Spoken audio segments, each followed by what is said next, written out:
of oats in grams. Third cup of oats is about 27 grams. Today I am making a bread.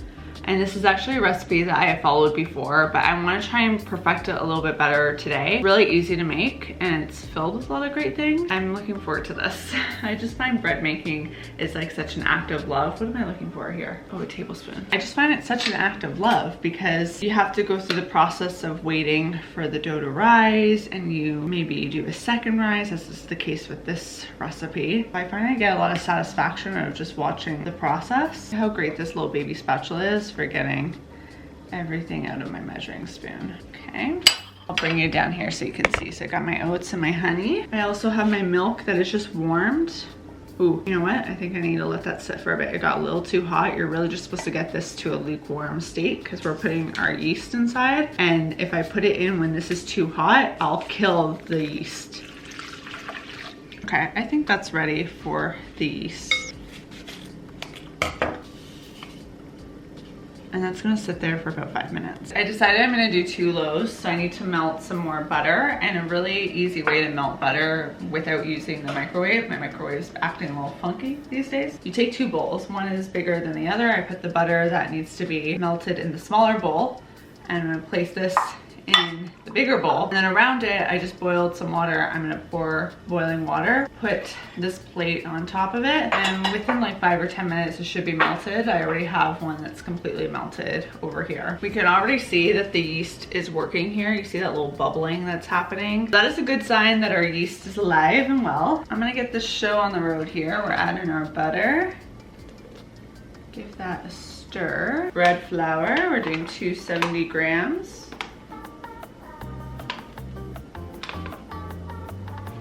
94 grams of whole wheat flour, 2 tablespoons of flaxseed meal, 1, 2 teaspoon of salt, and we're gonna bring this over to my KitchenAid to start kneading it. Dough hook is on, locked.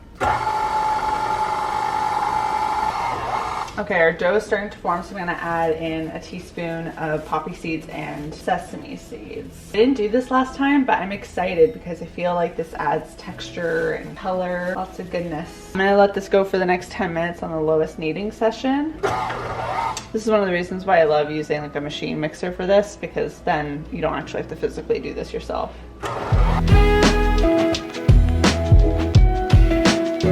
It's a good sign to see that there's no dough sticking to the sides, because I think the sometimes tricky part with bread recipes is that sometimes you need more flour than the recipe calls for, or you need to add more liquid if it's not forming into that ball. In this case, I think it was perfect. I'll take our dough out of the bowl, pour some olive oil in here, and just try and coat the inside. You also want a nice olive oil coating on the loaf.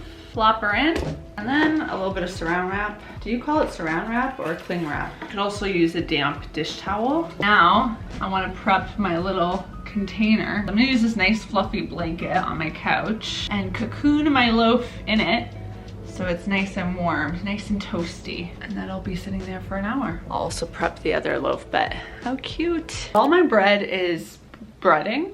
No, what's the word I'm looking for? Rising. I'm going to go through the bottom 2 drawers of my desk because, as you may remember, I already did like an office or a desk, I guess, reset, but I didn't tackle these 2 drawers on the left side of my desk that have more beauty products. And some of these beauty products need to go because they are really old. I don't even know the full extent of what's in here because they're just jam-packed. So I gotta do that so I can free up some space and bring some other beauty products into here. This is the current situation. It's not horrible, but it's not great. Empty dry shampoo, like why do I have that? Toothbrush. I try and be very good with PR and give it a lot to family and friends, because even though I get sent a lot of stuff that I want to use, it's just not possible for me, especially in like the skincare and hair space, to use everything to its fullest extent. So it feels like a waste to just use it all myself. So I'm often giving stuff away, but even so, there's sometimes times where I keep things I think I'm going to use and I don't. I talk about this all the time, but I just find breaking down organization products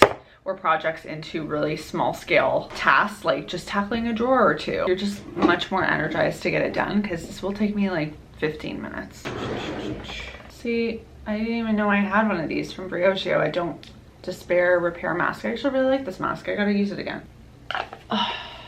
Here we go. I got all the skincare, hair related things in this drawer, which is great because I previously had some of it in that unit that I have in my closet. So now I know all skincare related stuff's here and just makeup is over there. And then below here, it looks cluttered. I know, well, it does look cluttered because it is cluttered. However, this is my hot water bottle, and this is also a heating pad. And below that is stuff that I don't use or don't need access to regularly. This is just when I need to replenish. So like Q-tips, floss, toothpaste, panty liners, toothbrush replacements, bio oil, a ton of packages of cotton pads, fake tan. So these are things that like I really don't need access to on the regular, so it doesn't matter that they're kind of buried underneath my heating products because they're not everyday items. So there you go. This is fantastic and there's room to grow in here, but also I need to like make my way through some of this. And I still might give away some of these items to friends and family because there's only so much skincare I can use. I've only got one face. Dough has definitely doubled in size, so it's ready to be prepped for our loaf pan. I've already buttered this pan, so it's ready to go. Technically, the recipe says I should put this onto a floured surface and knead it for a minute. I'm just gonna like knead it in the bowl because I don't wanna make a huge mess. And I'm gonna save this because I need this cling wrap for after. This is my favorite part. Ready?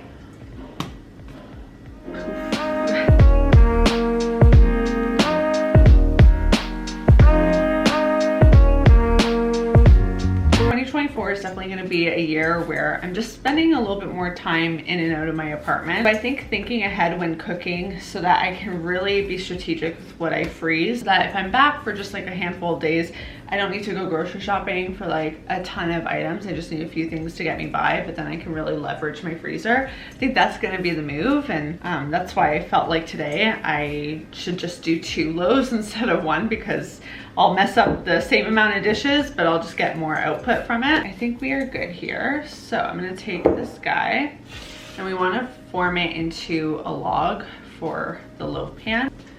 Gonna paste our loaf baby in here and get our cling wrap back on. Just gonna go back under the blanket for another 60 minutes, 60 to 90 minutes. So unfortunately, I discovered through this process of impulsively making 2 loaves that I only have 1 loaf pan. So some might see that as a big issue, which I sort of do. I think what I'm gonna do instead with this one is I'm going to do like a flatter bread on my pizza stone. I'm imagining we're not gonna get as much lift from it because I'm spreading out the dough more. So I don't know what to expect from that. I think I'm gonna have to adjust the cooking time. Here's my pizza stone. It's looking a little gnarly. I'm gonna put parchment paper on the bottom. We're gonna do the same thing as the other one and knead it. I'm so glad I took the time to do those 2 drawers. It took no time at all, but wow, like the mental load that takes off of me to know that I've freed up space. Truly, I think resets are found in the small little habits that we do. When I think of like resetting my life, I just want to think of it in like that kind of way, in small ways, to just keep organizing my spaces and cleaning my spaces in non-intimidating ways, especially as we head into spring cleaning season. And I feel like there's this pressure to just get it all done right away in one big epic organization and cleaning session, which I do love my fair share of those. But again, with me being in and out of my apartment so much as of late, I just need to kind of rethink the way I approach things. For this, I'm going to kind of stretch it out a bit to a circle. It's funny, when my grandmother makes loaves, she does them on not necessarily pizza stones, but these big circle pans, and she makes more of like a flatbread situation. So I think this will work. It's just not what this recipe necessarily was intended for, so we'll see how that does. Here's where we're at with that. I'm gonna cover it, and I think I'm gonna go put this by my window ledge by the radiators, because that's where it's nice and warm. Another round of rising is about to go down. I ordered something that is long overdue off of Amazon. You probably won't find it exciting, but I'm very pumped. They're USB-C to USB 3 converters. Oh my gosh. My computer is USB-C, my phone's now USB-C, and the transition period between like cords and wires is ridiculous. Look at me just annihilating this package. Okay, let me just try and get this out. I have not gotten used to navigating the world with long fingernails. I don't know how it's possible to really do any strenuous task. Even this one would normally not be an issue, but I do not want my fingernails to pop off. So I have some USBs that these just slip onto, and then it's not like this big adapter that I need to bring with me. It'll just be like a part of the cords. I have this hard drive that's been sitting on my desk. So I'm gonna slip this in here. Ta-da! Plug this into my computer. Oh, look at that, it's on, guys. Yay! Yay! Your environment definitely has a huge impact on how you think and how you feel. So to give me a good start for the week, I want to take 10 minutes, and I do mean 10 minutes. I'm going to put a timer on. I'm going to just tidy up my office a bit. I've got books on my desk from a filming session. I've got some packing happening over here. Some random stuff on my bookshelf. I think in 10 minutes this will look a bit different. So let's do it. Here is my timer. We got 10. Let's go.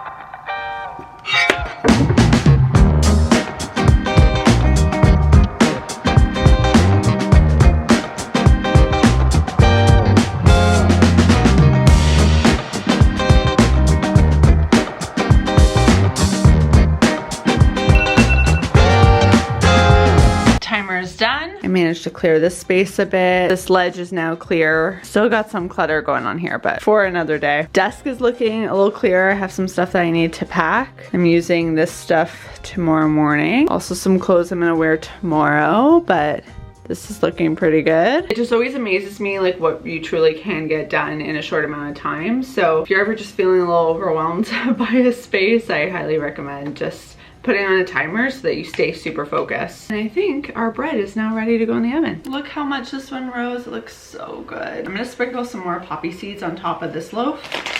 I would do oats as well, but I'm apparently out. To make my egg wash, I'm going to use flaxseed meal. Tablespoon of flaxseed meal per 3 tablespoons of water. You're supposed to let that sit for 5 minutes. While I wait for that, I'm happy to report that the second loaf did rise. This just looks incredible. For this one, I'm not going to do any sort of wash on top. I'm gonna leave it as is. Just using a spoon to wipe this on the loaf. Aside from the fact that this has like meal prep benefits, I just am really embracing moments of switching up my routine in small ways too. I think it's such an important part of adding spontaneity in your life. So here's a little wash. Gently sprinkle this on.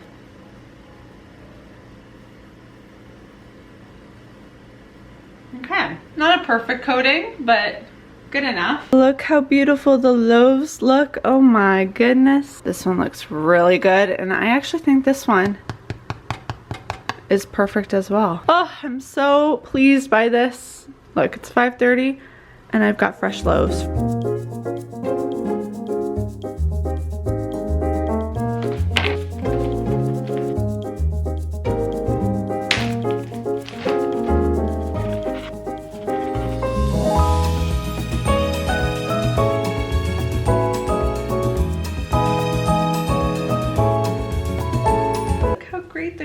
Looks. I'm really happy with doing the top. I think next time I just want to extend it right to the edges so that you get that true sesame seed top. But wow. I'm gonna put this in a freezer bag because I do plan to freeze this. I'm probably gonna have a couple slices tomorrow, but then I'll just go ahead and straight up freeze the loaf. And that's why pre-cutting it to me is pretty crucial, so that I can be assured it won't be an issue to remove these. I'm gonna take this butt out because I definitely wanna eat that. And this loaf I'm just gonna put in as is because I'm taking it with me, and I think the family should get some enjoyment out of that. I'll cut it up once I'm there so that it just stays even fresher. So there are my packaged loaves. I think this is gonna be my new bread making era because this was so therapeutic to make. I can't recommend making bread enough. And what a special thing to just like gift somebody. I love it. Okay, so this will stay here. What a mess. I kinda wanna try this. I'll do a little bread taste test. Adding the sesame seeds this time as opposed to the first time just gave it so much more flavor. I know sourdough bread's like a whole other adventure, so I don't know if I'm like prepared for that, but these like quick yeast breads are a lot of fun too. And I just find the experience, I was telling my parents, just seeing my little loaves rise today, it just made me feel like my babies were being taken care of. So on that note, I'm gonna continue eating my bread. I felt like today was a really nice, peaceful reset day. So hopefully you enjoyed coming along with me. I tried to slow down the pace of this video a little bit so that the video also feels like that experience. I'll see you guys soon with a new one. Until then, toodles. Oh, have we noticed the fact that one of my fingers, one of my fingernails, I guess, came off, but it does look like I lost something on my finger. So if you're